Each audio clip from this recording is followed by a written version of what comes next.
sa pagtitla ng gatas mo. Naawagan ko ngayon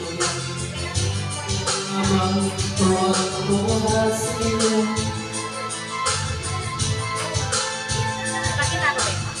Kaya na'y makikita, nais mo'y maging malaya.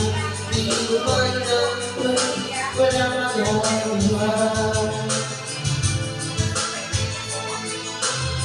Ikabalik lang ng pato, maging mabigas ang iyong ulo.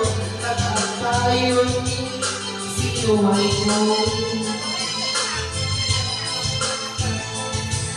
Di mo ba't ang inisip ang kanilang ginagawa para sa'yo?